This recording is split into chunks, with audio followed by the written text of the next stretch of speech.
podcast is part of the Sports Social Podcast Network.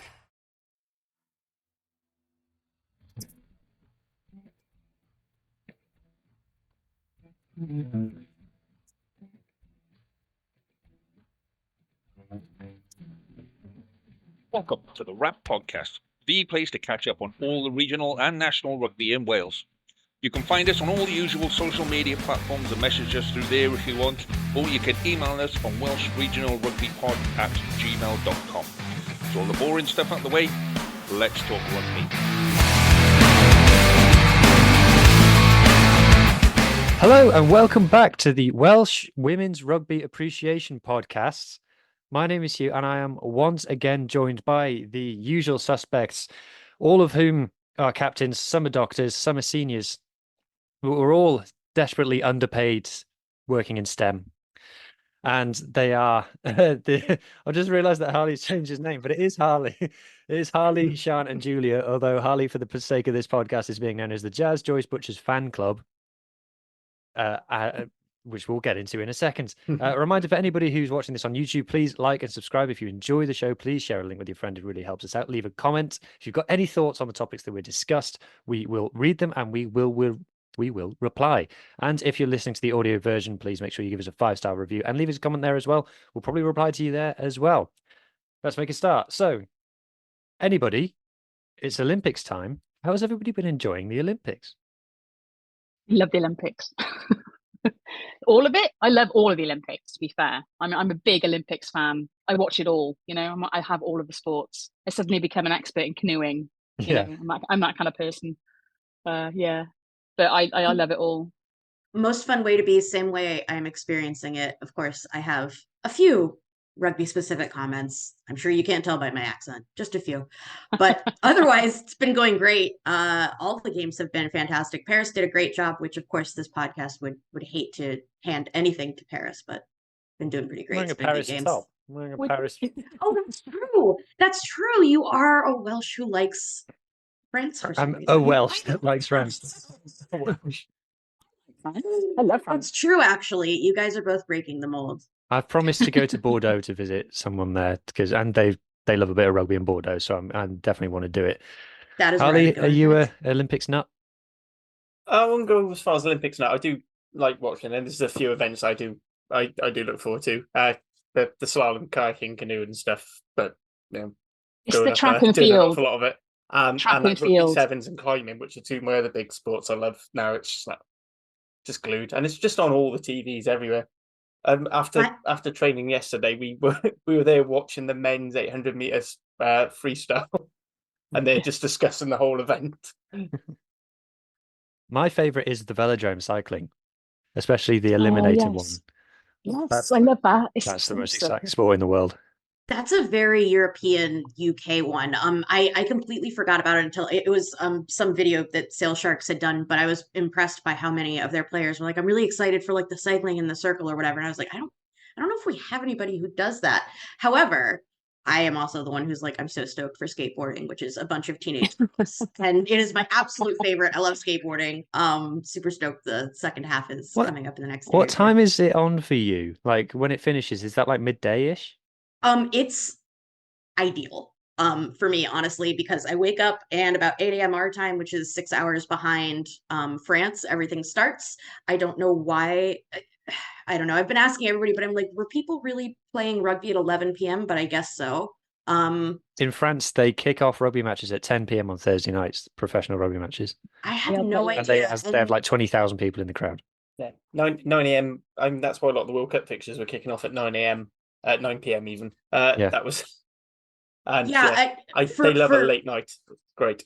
For the first few days, I figured that I had to be watching it on some kind of delay, but no, it's been fantastic. The only thing that was unfortunate was the USA Soccer, which I'm sorry, but I do watch. Did kick off just an hour ago against Australia. We were winning when I left, so They need a shortened version of soccer for the Olympics. I'm sorry, it's too long. So interesting you say that. I've been seeing that everywhere, but it's been mostly us saying it, and rich for us to say because that is what they did. They gave us sevens.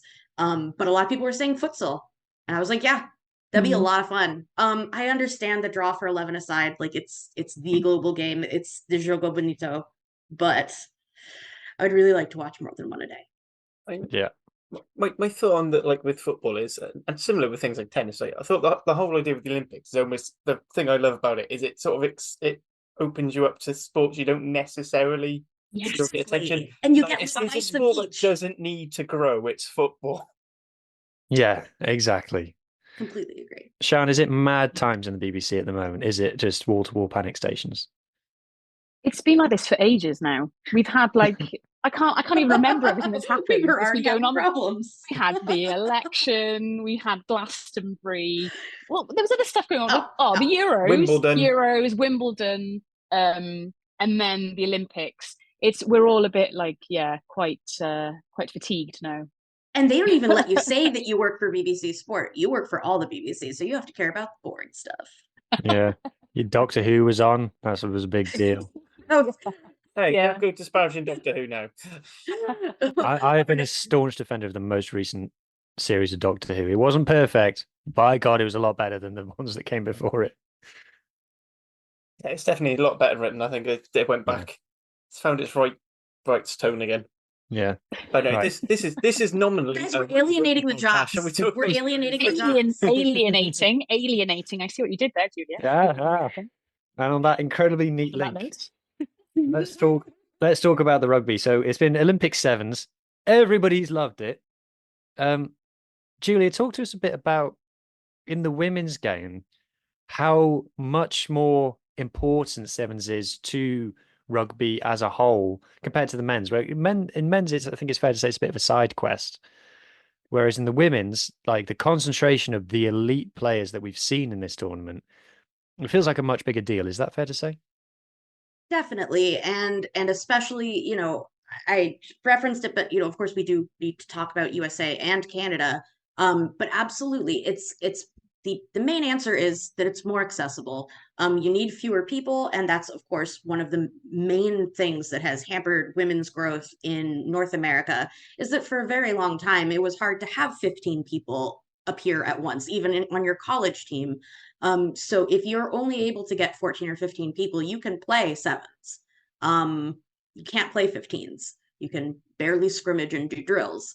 There's much more there. There's also the unfortunately still very large part that there is professionalism in America, and it also had many international players come play in the Premier Rugby Sevens, the PR Sevens. It was the first non-test global professional league, and it got the likes of Ruby Tui. I think like Stacey Waka came. A bunch of people came through.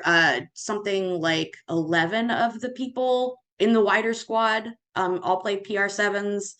It's a place where you could make money and play rugby as a woman. There are very few places you can do that. In fact, I know we're going to have to touch on GB sevens, and the money is a big part of that question.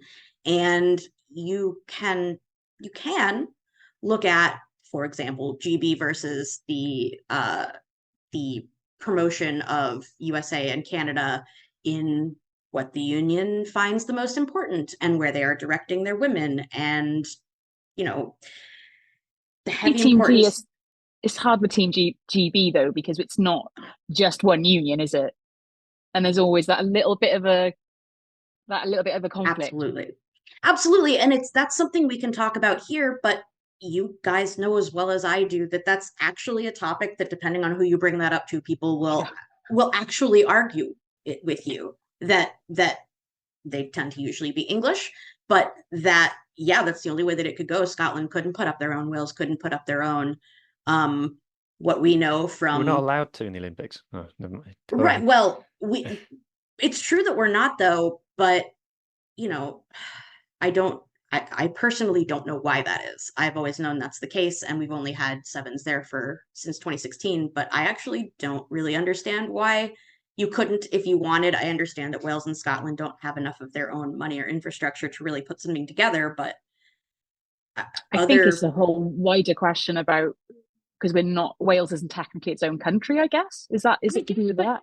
I guess, but then why are there why are there Wales athletes? I think it's because at the Olympics, sorry to speak over you. At the Olympics, you enter as Team GB, so you can't be like GB and everything else, and then in the individual countries in that. And I guess, when it comes to the funding of all the other sports, they're not going to fund Welsh cycling or Welsh swimming. It's going to be Team GB, and they get a lot of money from the lottery, I think. That's how. Yeah, I don't think the home unions are one. I think they're scared of. It happened in the football, didn't it? I think they did it in 2012. They did it, yeah. But they're not keen on having like a Team GB football team because I think they're scared of we'll lose the Wales football team and Scotland will lose Scotland, because other countries might be like, why are they're allowed to, they have a Team GB team. So I think there's other issues. Rugby obviously is a little bit different because there aren't so many teams in rugby, whereas in football and there is semi-precedent for it with the Lions as well. So it's not mental. It's really it's complicated. Yeah, because you've got the Commonwealth Games where we do compete as individual countries. Yeah, I don't know if that's going to... In the Euros as well. Yeah. Yeah. Yeah. I think it's just basically money. I think it's just money. That's what it is. Probably. So, Sian, I think the addition of the Olympics, the sevens to the Olympics has been a huge hit. What about sevens do you think makes it so appealing, and what makes it the kind of thing of, because I know you watch a lot of sevens because you put me down brutally when I said I was surprised about China, and you said any idiot knew that China was coming. All you have to do is know a bit about sevens like I do. After she said that, I went and looked at what has been happening in the past few stops on the Sevens circuit, and I was like, she's right. She's dead right. I don't know how I'm sorry, go on, Sean. So are you like a normal sevens fan? So are we all like crashing your party? I wouldn't say I was like I prefer sevens to 15s. I don't know. I think if it's on, I get interested in it. And I think that they've done quite a good job on social media over the last couple of years, where they've really been pushing a lot of the sevens tournaments in like Hong Kong and everything. And I've been watching a lot of clips and you're like, oh, this is really good. And you kind of get into it that way. And I think I think that's, again, power of social media. We'll probably go on to that a bit later on. But I think Sean would prefer any rugby that is all backs. That's not actually true. That is not true. Because you need somebody. Well, like all Cardiff fans. I absolutely love a back row. Scrum and you need someone. You need someone to blame the knock-ons on. I know. I love a good war of attrition. 3-0. Love those. Oh yeah, proper rugby. You do. I mean, that's what I like about rugby. You have those games, and then you have the running rugby. Sevens. I love sevens, and I think it's appealing because it is that kind of quick, fast. It is a lot more fluid. You don't have so many stoppages. The actual games are shorter. There's a lot about it that fits in, as Julia mentioned earlier, about how you can have more than one game in a day. You can have like multiple games. It fits all that it fits very well with TV and like a whole day event. And I think that is what's really appealing to it. And I think that's obviously showing now in the Olympics why it fits the Olympics so well. It's perfect. Like you couldn't have 15s in the same way. No.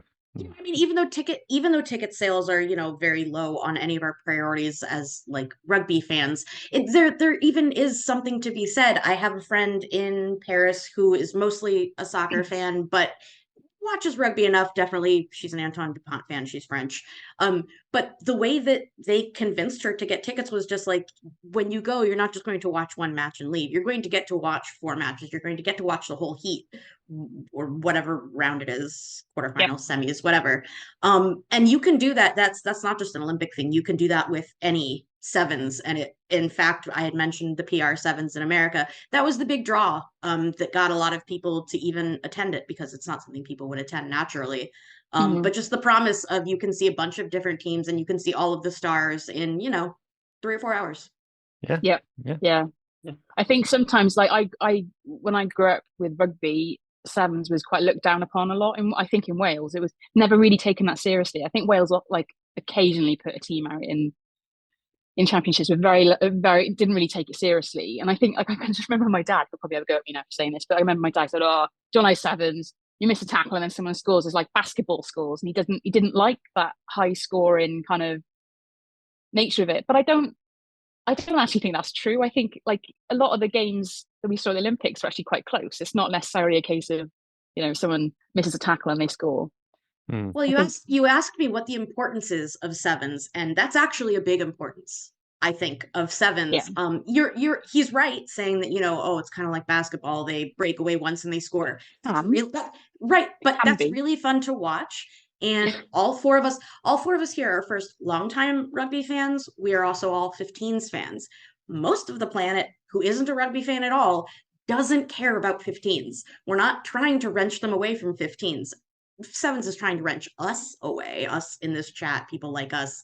But when we're talking about growing the game, why wouldn't a brand new fan want to go for the one that you can explain in 10 minutes? You can start watching it, and like we just said, you can watch 5 or 6 matches in a row. And by the end, you understand how the game works and you're excited and you have a few favorite players. It's a really good point.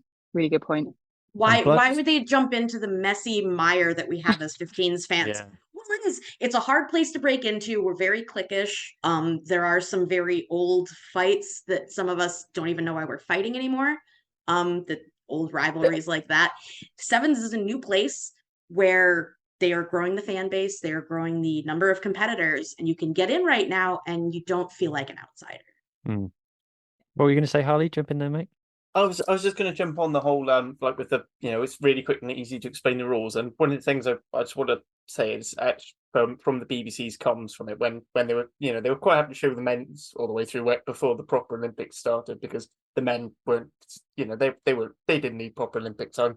The women's got the place in the actual event, but they were so clear in how they were explaining rules and like saying, oh well, you don't need to do this because of this or that. And I thought, that was because one of the big arguments always seems to be when you're watching 15s is commentators either assuming you know everything and condescend you if you don't know, or they treat you like you have no knowledge of what even a ball is. But I thought they actually pitched it perfectly, like as someone who's who knows the laws. But I thought actually that's a really good way of explaining it. It's probably going to change how I explain it to when people I know who don't watch rugby. A conversation that you and I have had before about TMOs, and we talked about how in rugby league they're just like, okay, show the replay, what's happening? All right, that's the decision. They managed to do that in the sevens as well, which is something that a lot of people have praised. Yeah, well, you kind of have to, because if you took as long as they do in some of the 15 decisions, that's almost the same as a half, and you just can't afford to be dealing with. But that's a beautiful thing about how they have structured these sevens. I don't know if this is, I feel silly, but I don't know if it's across the board for other sevens, if it's this way on the 7 series. But at the Olympics, the only thing the TMO could do was a grounding decision. The TMO didn't come in for and high shots. Of course, I think they did. And high shots. I think they call in and say, because there were a couple of, because I think in the final, the Portia Woodman one. Yeah, I was just thinking that. Good. Then that came into the ear. Yeah. But to that but then they point, had the footage queued up ready to go and said, exactly. They have so many things in place to keep things rolling, and for better or for worse, you could see that with the refereeing as well. It was very clear that they went into this with the intention of like, we're going to make this a spectacle. We're going to give the rugby fans what they want, but we're going to like really aim for new people. We're going to make people personalities. We were talking about Ilona. Sevens has given much more leeway and given or offered much more to new fans, I feel, than 15s has in the same window of time. Well, let's talk about it then. So this was going to be later in the script, so I'll bump it up because it's flowing nicely. So the chat since the end of particularly the women's final has been about the growth that sevens at the Olympics can offer rugby as a whole. We've seen the clip of the Ireland rugby player above the head, which there was also a clip of that of Sia Khaleesi and Jessie Creel. Because God forbid you forget that South Africa plays rugby. Do you know they've won 4 World Cups? Anyway, I had no idea. Move on. I really like South Africa. I don't want to make any enemies. Okay, so do we think this can happen? Because a lot of people have pointed to the attendance in the ground, and for me, that's not, in my personal opinion, that's not the main acid test. It's an Olympic event.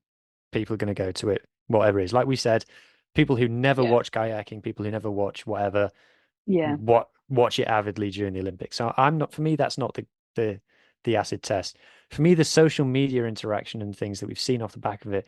And Julia, without talking too much about the actual events on the pitch, because we'll come to that in a minute, but USA getting bronze, from speaking to you, has been a big deal. And the China team doing well has been a big deal. And those are two huge markets that rugby hasn't really taken off in yet. So this is kind of the doorway for those guys, isn't it? It absolutely is. And I know that already the rugby sphere seems to be kind of getting tired of it and going like, okay, we get it, be quiet now. But no, this is actually a huge thing. I understand it's easy to roll your eyes about America. There's a lot about us to dislike, totally. However, we have a lot of money. We have a lot of people who love sport, and women's sport is experiencing a giant, giant wave right now in America. There is absolutely no reason to not at least try to tap into it. And we've seen a lot of creators, especially, I mean, we're all on Twitter, many of us are on Instagram. There are creators that we know of who have kind of always languished in the freelance world or whatever, and they're finally getting bigger offers. That's important because those people already have that built-in rugby fan audience. It's easier to build when you already have a bit of groundwork. USA already has a bit of groundwork. We also have a bunch of young girls who would really like a contact sport. We have NFL, gridiron, whatever you'd like to call it. We have that for young boys.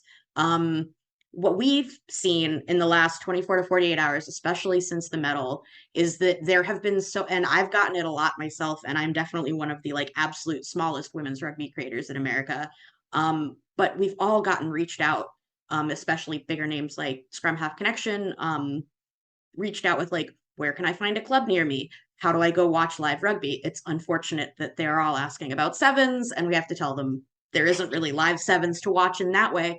Well, no, it's really sucked having to tell a lot of my fellow Americans, like, just so you know, none of us get to see sevens live unless you go to LA.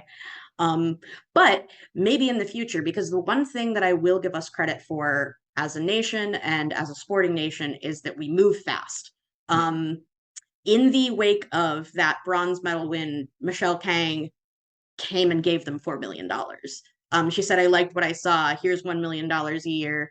Do whatever you need to do with it. Get us silver. Well, she said, get us gold at Los Angeles. And the rest of us said, well, New Zealand will still be there, but we will try. Home Olympics, got it. Exactly. But that's the thing, though. And that is something that America does well. And so does Canada. It's going to be a big deal to have WXV in Vancouver. Vancouver is a rugby hotbed. China, I really wish I knew more about. I think that there's probably, there's a language barrier and then there are cultural barriers, but I'd really like to learn more about that one too. We don't really know what the rugby culture is like in China at all. But there's certainly money in China, and there's certainly places that you can make rugby stops. They already stop in Hong Kong. It's not far. It's really not far. I've been doing research into it, and it's getting less far every day. It is. And we people who love rugby like this, we hesitate to kind of put too much of an emphasis on the money that you can make or the money that it will cost. Although I will say in men's 15s, we're talking about money all the time. So I don't really think it's that gauche to talk about it here. God, we're talking about money all the time. All the time. So and people just really don't like talking about women earning money for sports. I don't know why. In general, to be honest. In general, I know, but Hugh said no politics this episode. Sorry. No. But that is something, and going back to it, why it would grow here is because there are places that you can play sevens and make money. That's one nice thing. But even just the idea of like, you could potentially medal in this sport that for some people before this games, for other people before 2016, didn't know existed. And I can't say for sure that this is going to cause some giant surge of rugby players, but if we're judging by what new fans have been saying so far and the prolonged kind of sustained interest that people are having, people coming to websites, people crashing, I found out that a bunch of like local clubs in various big cities are like, our website crashed. Great. Go crash more websites, please do. We want to share rugby. I think the thing that you said is the thing. Off the back of this, people want to play rugby, but they want to play sevens. So if you're a smart rugby club right now, you're going, We need to put Because sevens. they don't know that Camp 15s exists. That's the one problem that we are having, is that it is true that a lot of the people that we talk to, especially people who are like reaching out to their local clubs, the local clubs are saying, yeah, absolutely, come play with us.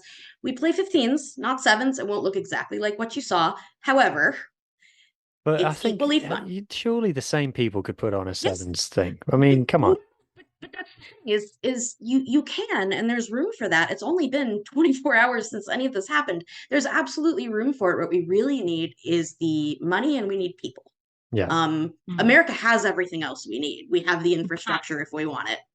Absolutely. Yeah. Exactly. So much really, potential. Exactly. So it's really just finding the right place to catch the wave and ride it in. Yeah. And that's what we're all searching for right now. For me, it's gonna be all down to marketing, and it's gonna be a case of you saw these people and playing in sevens. Now watch them play in the full game. And that's why it's such a gift to have people like Ilona. This is what it's like playing for Toulouse. Yeah. Exactly. I mean, and a lot of local clubs in Wales do their own sevens tournaments anyway, as part of an intro. Same as they run touch sessions. It's to get people into it, and then as you're sort of like, you're all right, I'm enjoying the run, and it's trying to get them. You're giving them little bits, and you're like. Oh, well, here you go. Here, here's just some catch and pass. All you're doing to tackle is touching them, fine. Oh, and then you start playing, and then it gets a little bit more physical, and then it gets a bit physical. Then you're tackling, then you're doing something a bit more like sevens, and then you're like, well, hang on, well, no, we'll introduce the fuller game. Maybe people are like, maybe sevens isn't for me. I'm not that quick, nothing. Well, do you know what? 15 is a bit slower. There's still a chance to have those exciting tries. Exactly. But for your young daughter with a different body, because of course as an adult you look at your kids, you're like, I don't really think you're probably going to be a world-class sprinter, but you look like you could grow up to be strong. You seem to like doing that sort of thing. You're looking for contact. I don't know, I saw these sevens players doing it. I'm going to reach out to my local club, or to somebody on, these days it'll probably be like, I'll reach out to somebody on Twitter. I'll reach out to Scrum Queens and see if there's a club near me. And when you go to the club, like, the club is going to take care of you. We know what rugby people are like. We want to talk about it. Those clubs are going to say, well, we've got this X, Y, and Z. We've got minis, we've got youth, we've got women's, we've got men's. This one's a social league. This one is competitive. We are not a shy bunch. I'm not really worried about getting people over to 15s, especially because there are a lot of people built like me who want to play rugby. I know, looking at sevens, I can't play that. But I would have no problem asking, like, is there a rugby for me? Because people like Ilona have already said it. And luckily at this time, the 7 stars all started in 15s anyway. So when they tell their story, they talk about playing in college, and that's 15s. I think for me, Elmer from Good Scouts Rugby, who I think we all love, tweeted ages ago that women's rugby will make more money than men's rugby. And for 2023, for a while, I was like, yes, the growth is there, but it's got a long way to go. But then when you realize that women's rugby has the potential to break markets like the USA and China and Brazil, you think about the traditional rugby markets, the biggest ones are France, South Africa, and UK. They've got all places hard to make money in, by the way. They've got populations of 60 million-ish each.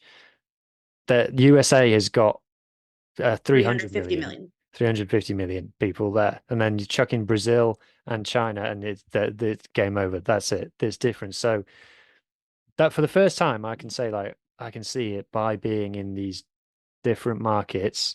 Women's rugby has the potential to be something that men's rugby has tried to be and failed, to be honest, or at time of recording.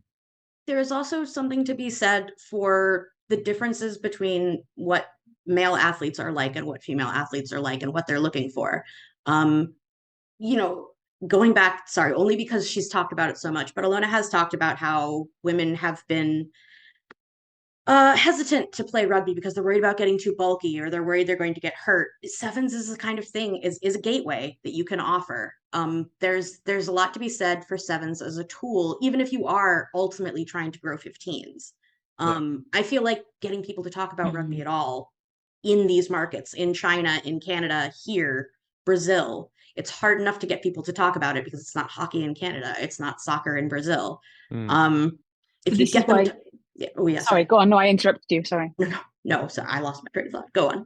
Oh, no, I was just going to say, this is why social media is just so important. And, like, exactly. And that's where you find young girls. Sorry. That's where you find them. It totally is. And, we mentioned Ilona, but she's so engaging. And the whole, I was loving the USA Instagram. Yeah, with Snoop, with posts. Jason Kelsey, with all these people oh my who God, are like, I just want to come and party.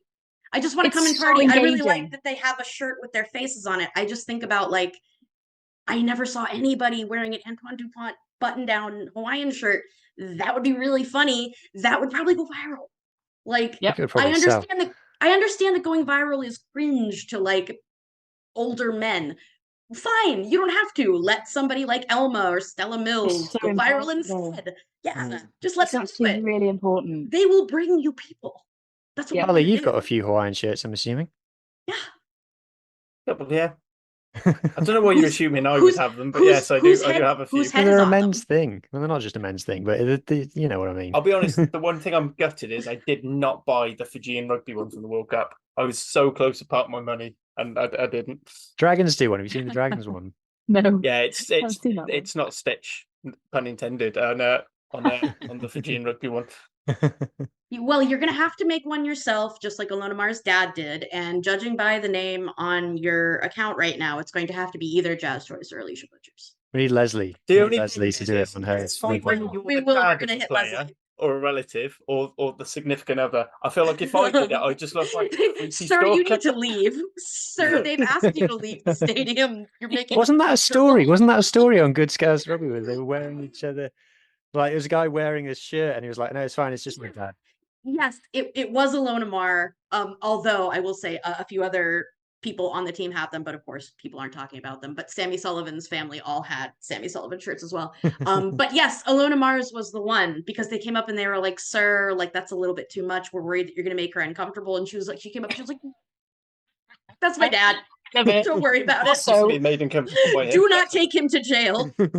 Making a mental note not to wear an Alcal shirt. All our Alcal. You can't. They're going to get us kicked out. Yeah. Which sucks because we've already made them. No. Stalker or Dad is the new game show. Right, let's talk about when my daughter starts playing rugby for Wales, then we're fine. Yeah. I'm not putting any pressure on her at all, but she has definitely got the attitude of a old school bruiser number 8.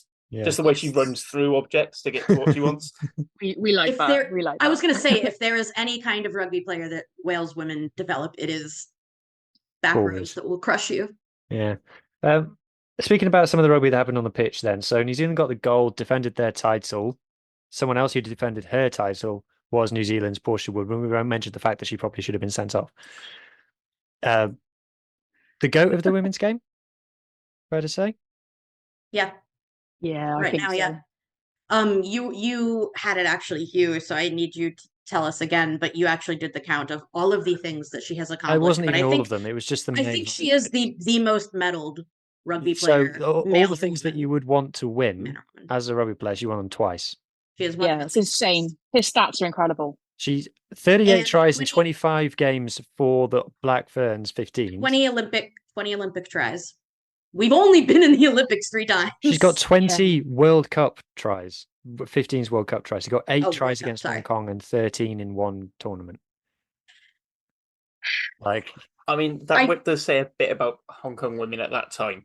But moving on, I mean, you can only play. No one else scored them. She scored them. The other people on her team scored them. She scored them. That's the thing is, she was also playing on a team with like Michaela Blyde, and even still, so.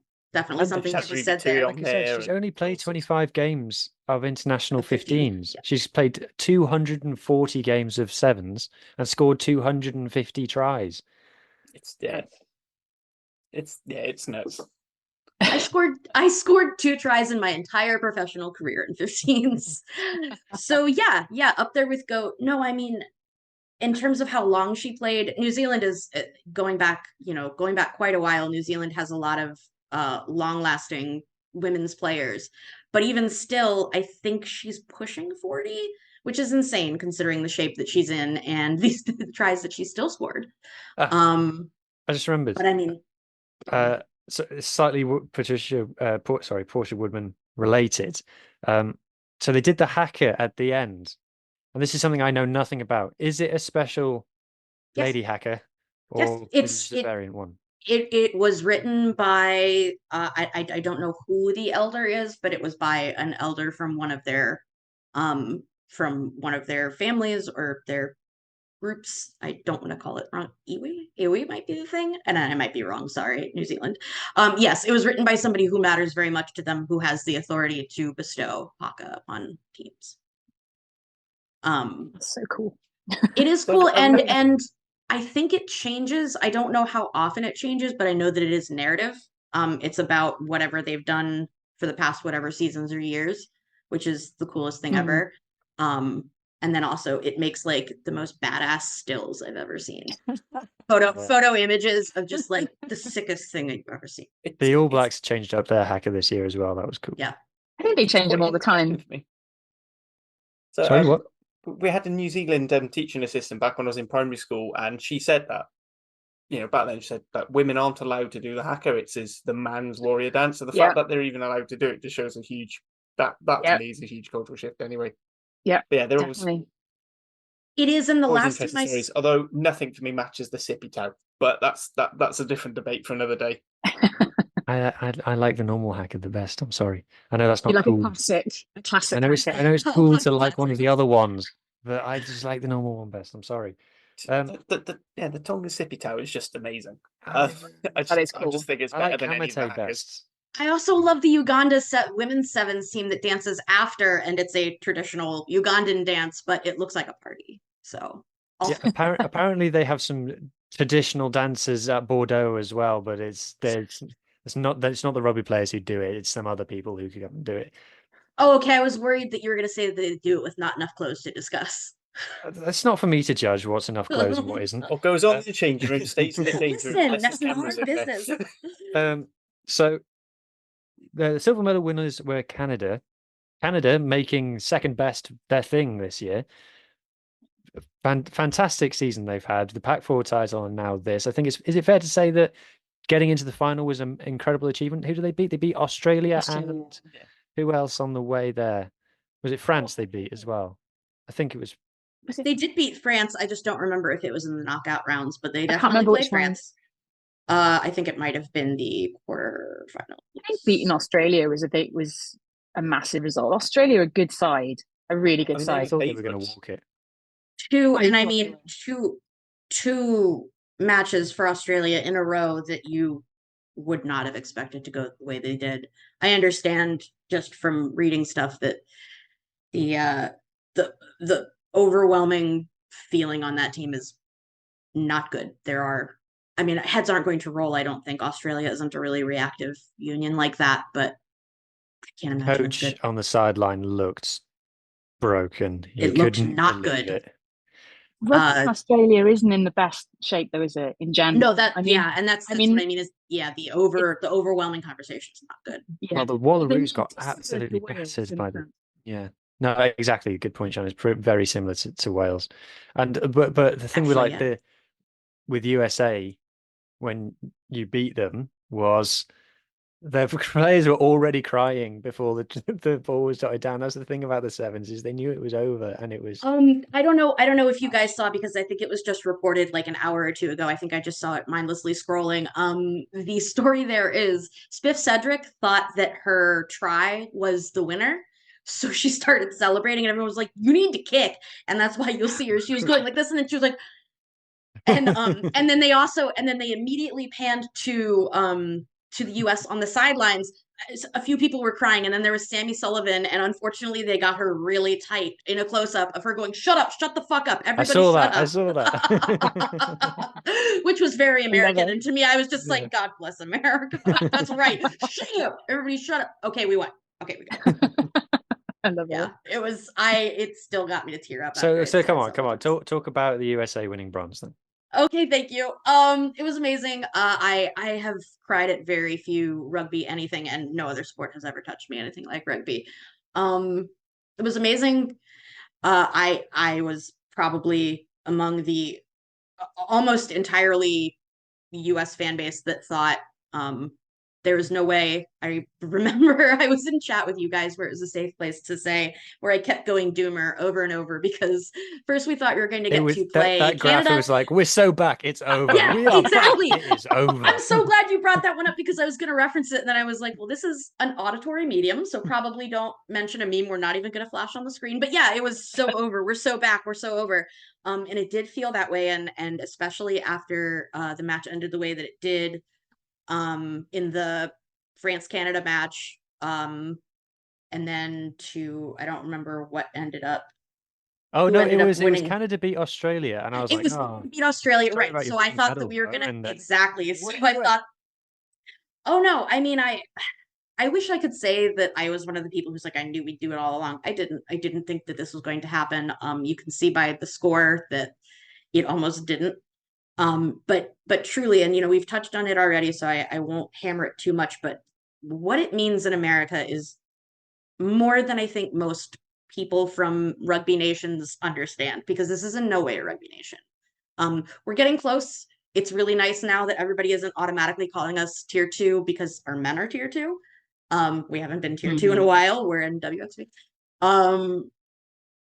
But in terms of the view that America has had of rugby players and what they think rugby is, because it's an import. People have wrong ideas about it. They have what they've seen in movies and TV, and maybe they've seen Invictus. But no, still, truly, a lot of people have told people like Ilona Maheris, like Sammy Sullivan, when they say I play rugby for the national team, that I didn't even know girls played rugby. We still hear that a lot. I saw some people arguing about that on Twitter as recently as a few days ago, that it was just like, well, I run a men's club, and when we say that we have a women's side, nobody has ever seemed surprised. Yes, they are. I think it has reached a lot of people who didn't know that rugby was there for them. I think it showed us, and I know that it had the same effect in Canada, hopefully more so, that it is a place that you will be welcome, that there are a lot of characters. There are a lot of sports that seem kind of hard to break into, or that maybe aren't that social, or that you feel are, I think of like rowing, and I think of those girls in college. When I knew a lot of rowers, but it was just like, you can't come to their parties. You can't talk to them. All right, you got to get up at 5 a.m. In the UK, rugby, you don't even know where the parties are happening. They happen in Oxford and Cambridge. Yeah, exactly. And a lot of sports have kind of become like that. Some sports are, some sports are doing really great with it. Soccer has always done really great with it around the world. They have the benefit of being the most popular sport on the planet, but you know what I mean? I really can't, I don't know, I can't overstate enough without starting to sound soppy that it really will change things. I mean, some billionaire coming and just dumping money is wild. It wasn't even something that was on our radar, and you could see it if you see the video of Michelle King announcing it. I will also add that she happens to own my local soccer team that I support quite a lot, and that makes me so happy. I hope it means maybe we get a protein here. That'd be awesome. A protein that's good. Sorry, I know we have one for men and it's bad. But I say all of that because I don't think I'm alone. I think there are a lot of women in their 30s and 40s who are seeing this, and they're really excited because it means that like they can bring their daughters or their nieces or their neighbors' kids or whatever. They see that rugby could be something. It isn't just something that you did in college and had fun with and never got to do again.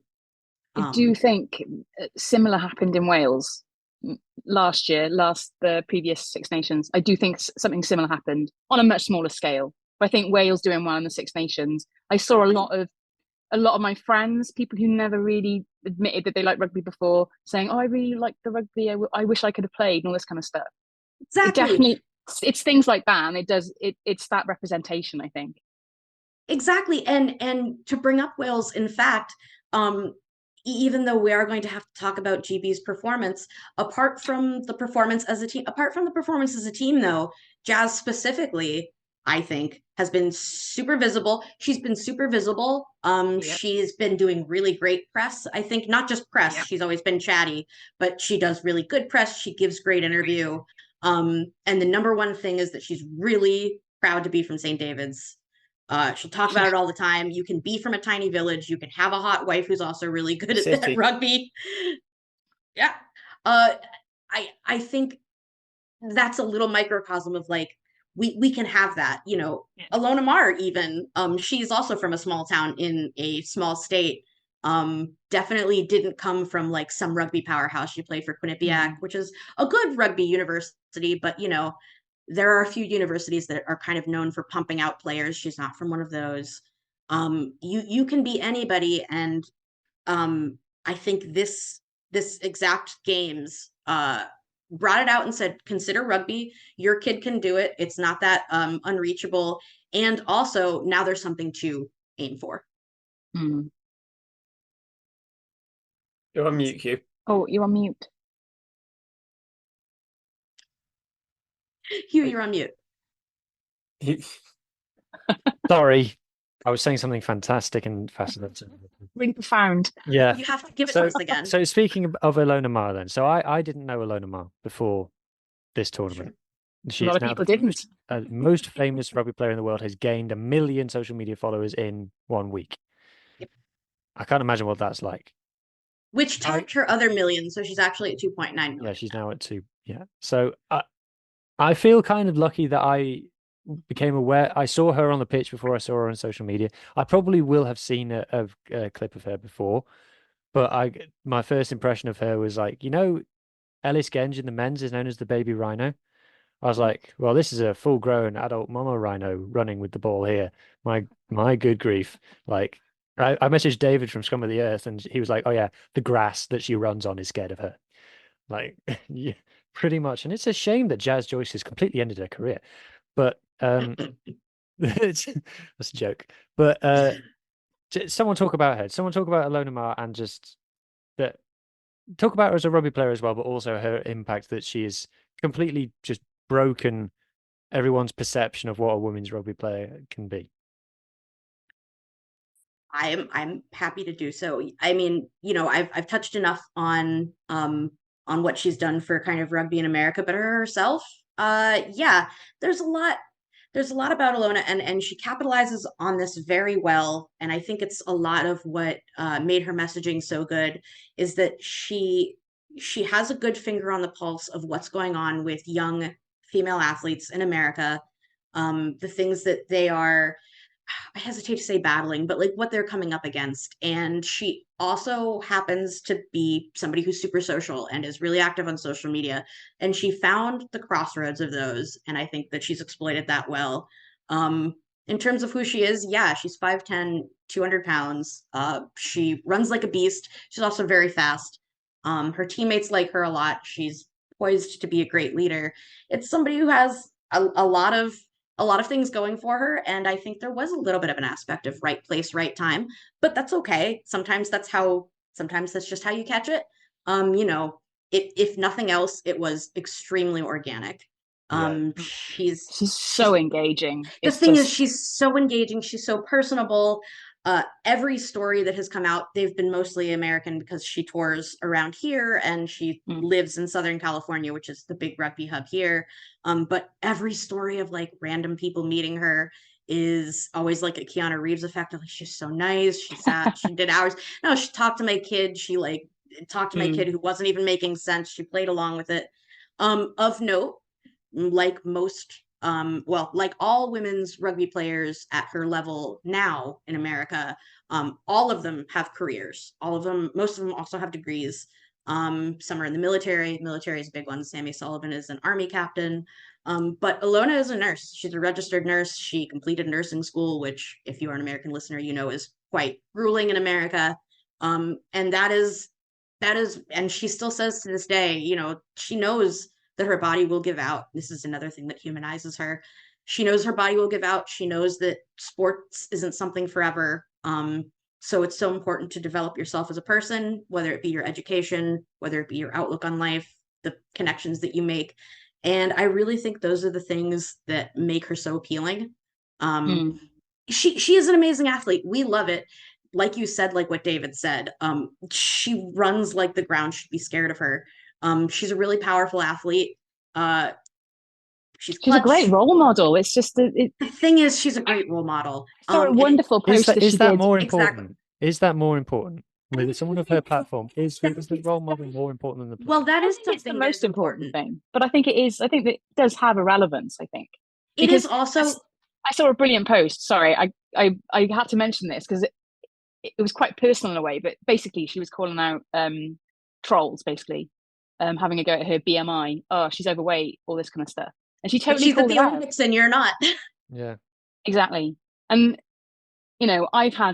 I had an eating disorder when I was a teenager, and it kind of like stuff like that really, like when I see people speaking out about stuff like that now, I'm just like, I really admire that. And it's really, she just did it. She just went out and did it and articulated it so well. And that's kind of what I mean by a role model. I think it's setting standards for everybody. It's not like necessarily, do you know what I mean? It's just, that's how we should be.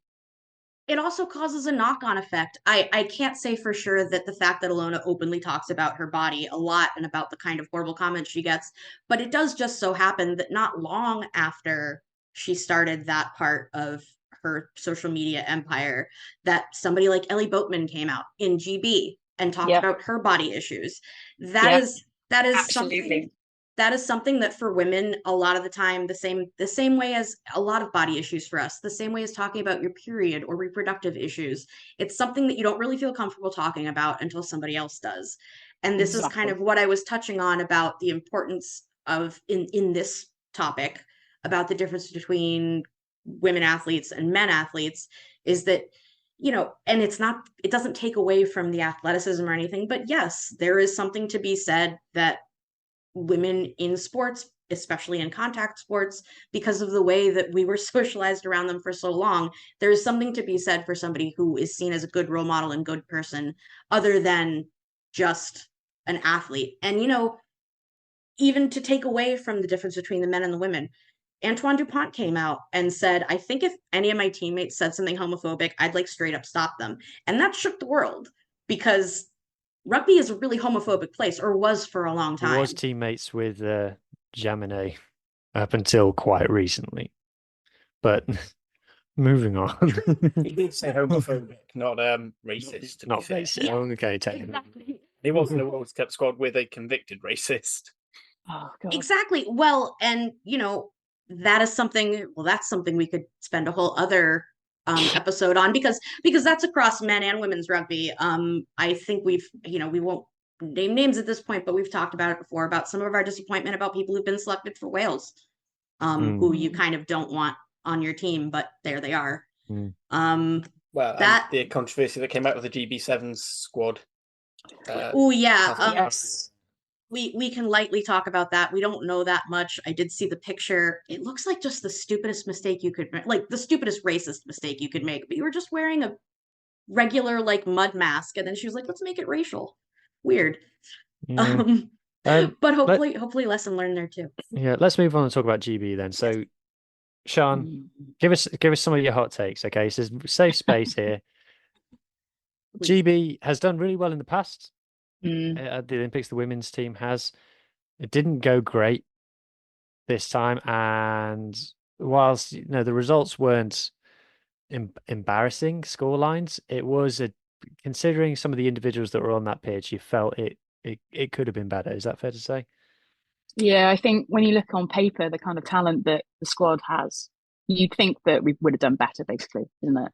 I think that the first game that they played, I don't know, they just didn't seem in for it. And it's not that they didn't, weren't trying. It was just things just weren't working for them. And that was kind of nothing connected. And that kind of just happened the whole way through. And, we talked about Jazz earlier, and it's like she was one of the, obviously I'm hugely biased here, huge fan, but she was one of the few players who did kind of step up and perform, but I don't know. It just felt quite lackluster from the team. And I wonder. You're all too nice to say it. No, I'm compared to what Ellie Dunn did. Jazz rocked up in a big way. It was quite anonymous. Only a few people showed up at all was a big part of the problem. Exactly. I don't think Meg Jones really stood up, and I'm a big fan of Meg Jones. Exactly. I thought the big one. Everyone was saying that Meg Jones is up for Player of the Year. Yeah. She was also criminally underutilized. Yeah. But Meg Jones, I think, is a good example who had a fantastic Six Nations. I think she was one of the top players. I mean, I know Ellie got a lot of the headlines, but I actually thought Meg Jones was probably, for me, the standout back performer for England. The WWR Player of the Year too. I thought she was outstanding, and of course she's got this Sevens kind of reputation, but it felt like she'd actually kind of switched to 15s and kind of performed at the top of the game. Is that linked to this? Is it a lot of 15s rugby? It's a lot. It's a long season, going into the Olympics. Then it's a long campaign up to the Olympics, and how much of this is too much 15s and then having to play sevens again. I don't know. I'm just trying to think about it. Is there something with the fact that they're not full time and it's a preparation thing? I don't doubt that they're not working hard and they're not training. Is it a culture thing? One of the reasons why I saw the USA's success did not surprise me. There was something about that culture that they had. I don't know. Culture is really important in any team. I think that's sometimes underlooked. We know there's been issues in the sevens camp before because they spoke about it on. Yeah, there has been. Yeah, I don't know why there is such such pushback on the idea that you don't have to be a crossover rugby player. It's nice if you can. Agree. I understand the likes of Antoine Dupont and I was going to say Ellie Kildunn, but in fact, I will say I was one of the few doubters, and not because I don't think that she's skilled, but because it's okay to be a good 15s fullback. And she's very good. It doesn't necessarily mean you're going to be a sevens player. And I feel more comfortable saying that because we look at somebody like Jazz, who I would actually call more of a crossover player than either Meg or Ellie. Because she had to, not because she wanted to. But even still, Jazz has come out and said, and she's like, at one point I kind of had to make my choice, and I did. And it has closed some doors. And for specifically the Welsh and the Scottish, it does close doors if you decide. Because look at Rona Lloyd. But she is my example of if your union, or I don't know what we call GB because it's not one union, but if your group that runs you isn't going to give you support, which we know they didn't for the Welsh and the Scottish, is that a factor as well? Like, obviously England, the rugby union have got a fantastic setup at the moment, and they really know what they're doing. They know they're putting the right people in the right spaces, blah blah blah. Was there a slight sort of almost a complacency that it would just naturally kind of form into Team GB when it wouldn't? Well, GB demands so much of your time, and especially to the Welsh and the Scottish having to be co-located in various places, they demand a lot to then make them part-time, which they are. It does feel, and it was this point that you made, Sharon, with the football team in 2012. It did feel like England and in invitationals, whereas in fact the truth of the matter is that it was the Jazz Joyce Invitational All Stars.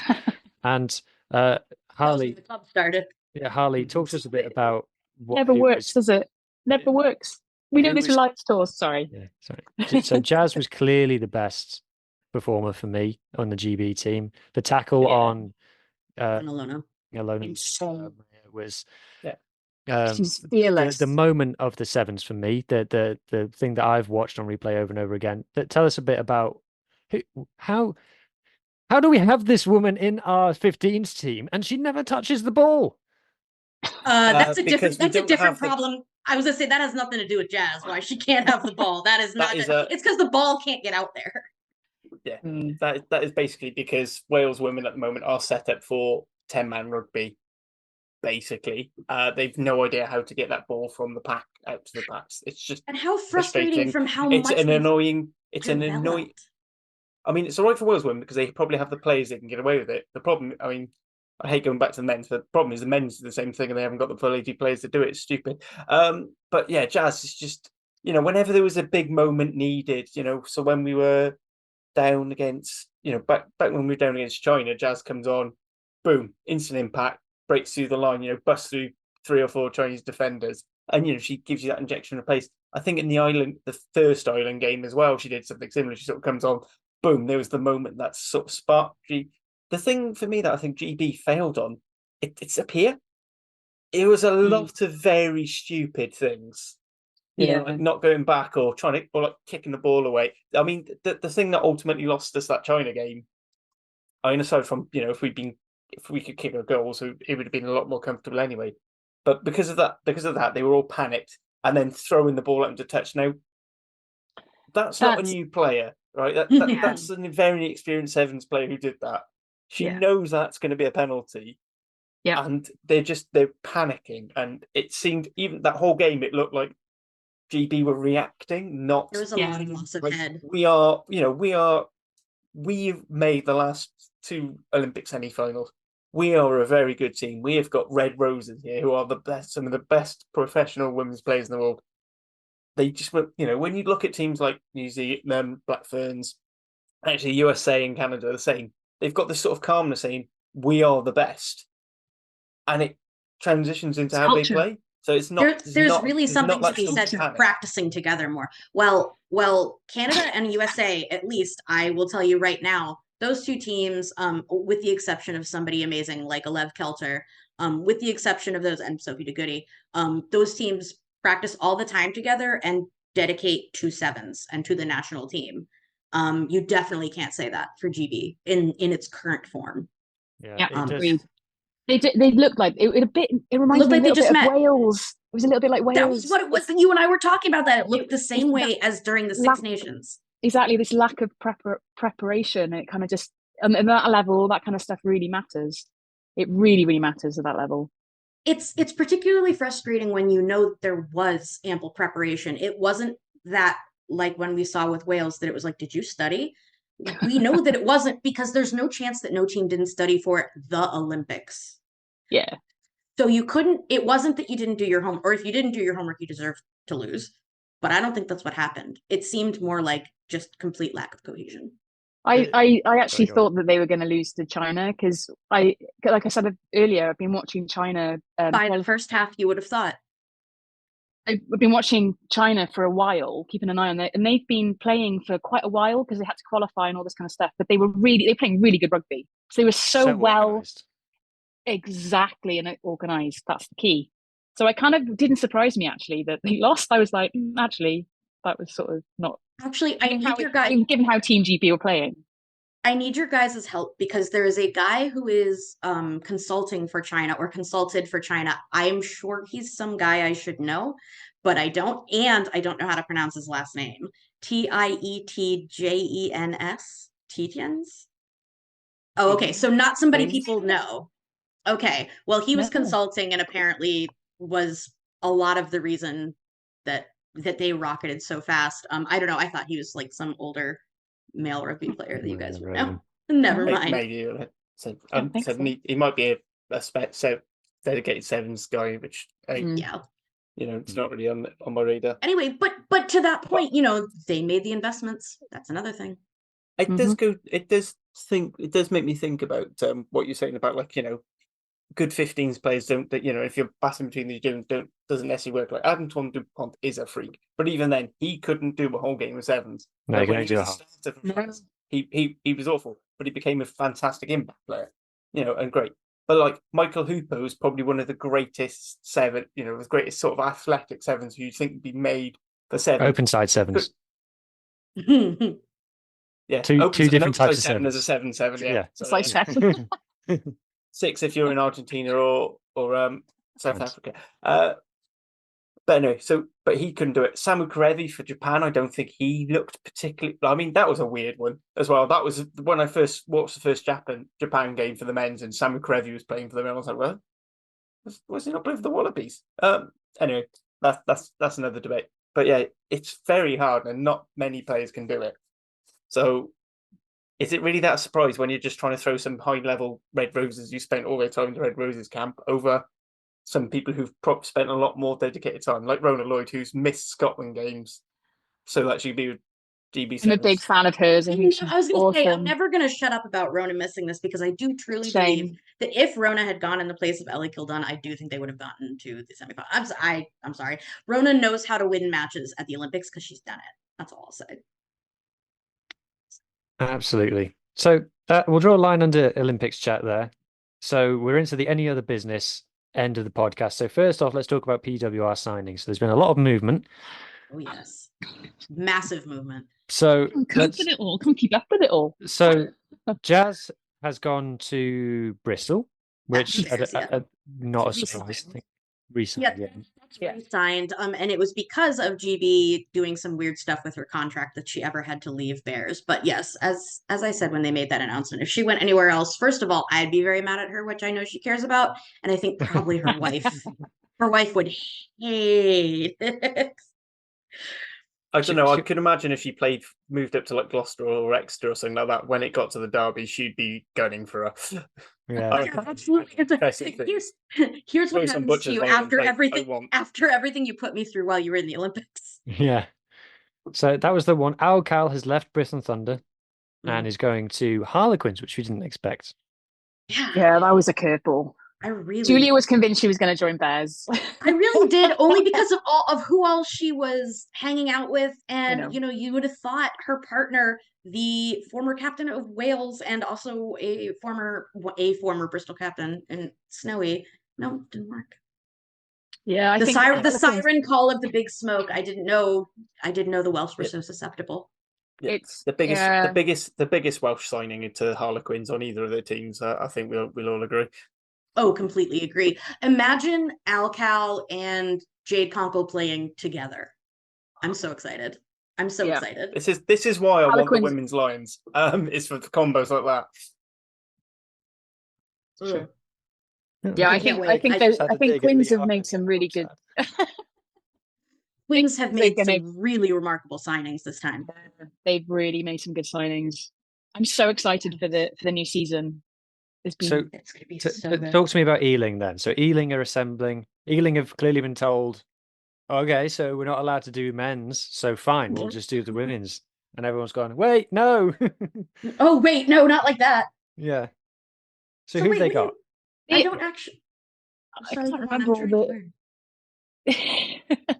They signed Emma Taylor, I know, didn't they? Ealing.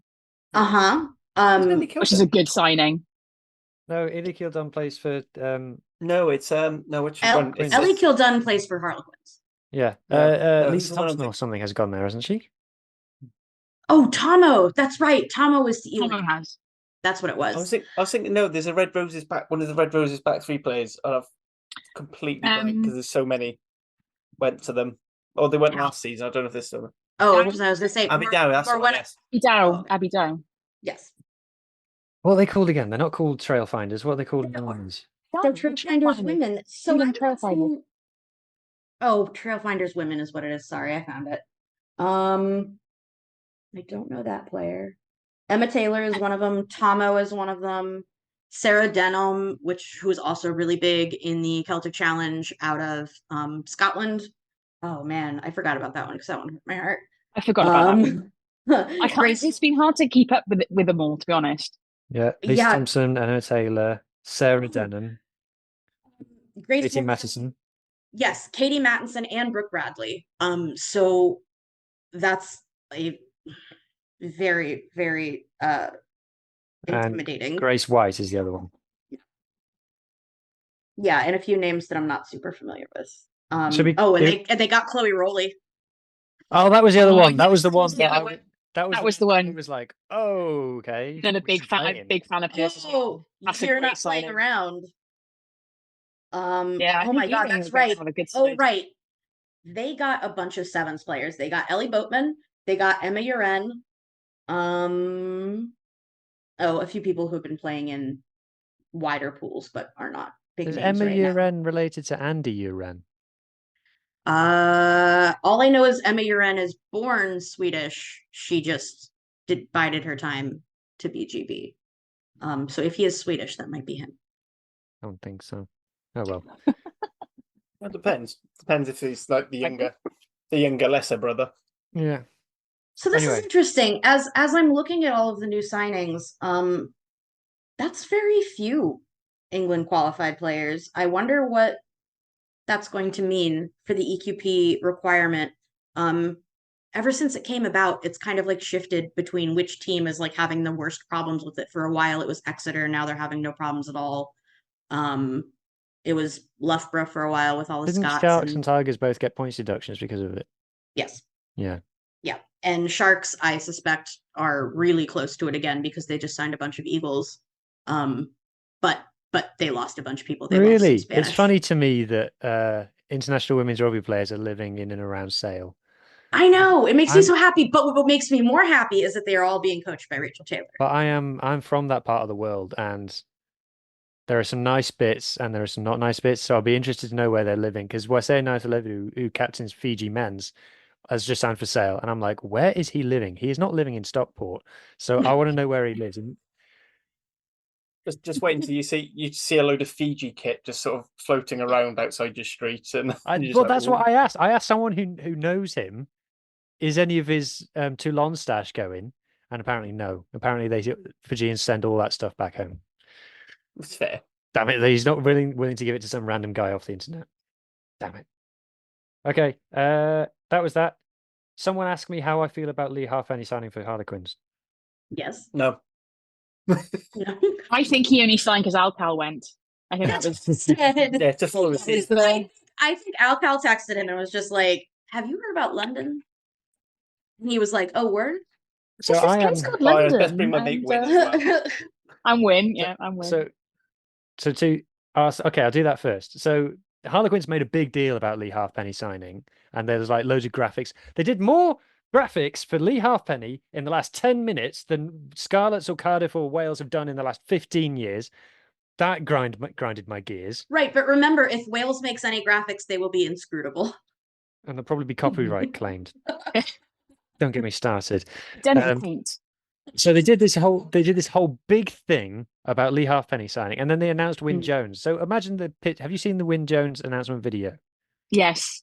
So imagine the pitch for the. So we're going, Lee, big fan. We're going to do your video. It's going to be black and white, and then go to color, and then several shots, and we've got graphics, and we've got this, and then okay, Wyn. We're going to do your announcement video. So what we're going to do, we're going to film Lee a bit more, and then every shot of your announcement video is going to have Lee in it. Okay. That's so that people will watch it. Yes. Yeah. In fairness, if I were Harlequins and I was making any videos, I'd be like, okay, so we do start on Alcal. And they're like, oh, okay, but like this is a video for Ellie Kildon. And they're like, no, I know. Listen, we start on Alcal. Well, that's what the video should have been. It should have been Alcal. That's what I'm saying. And it really should have been who's this Lee someone? Lee something. I don't know. For a long time before I met you guys, I thought that it was pronounced the old way, so I thought he was Lee Halfpenny. I was wrong. Halfpenny. My dad used to call him Halfpenny. We always called him Halfpenny. I think that's a Cardiff joke thing.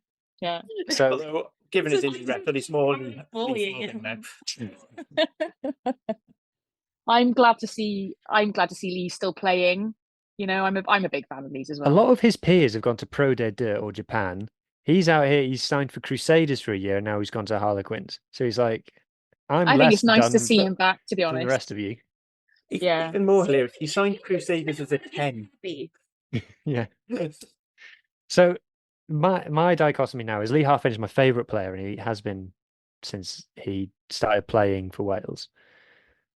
And he signed for my least favourite English team. So I am now very much torn. But my solution to this is that Harlequins have to change their name to London Welsh, because they've got that many Welsh players that it justifies it. Because it's gone so well for the other London Celtic teams. London Scottish. So you don't know the story of London Welsh, do you? I worst of them. I was going to say, I get the feeling that the fact that they don't exist now is probably enough for me. Well, they don't exist as a professional outfit. They're amateur only. Which is technically more existing than London Irish. I was going to say, now I have a chance of playing for them. Right. I think that's the end of the news. Any other business? No, I've got silence No. on the call. Good Oh, news, really? right. Thank you to everybody for listening. Remember to like and subscribe and share and comment. We will reply as long as you're nice. If you're mean, we'll delete your comment and there'll be no record of you having existed. Thank you to all of my captains and doctors and seniors and criminally underpaid STEM employees. And we shall speak to everybody next time, probably for WXV chat. So enjoy your rugby and we'll see you soon. Thanks, y'all.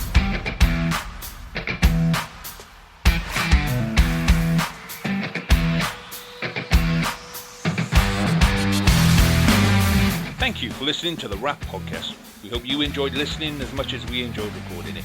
Please do rate us and tell your friends, as it really helps us to grow and get better. We'll be back next week, more of the same, and until then, enjoy your rugby.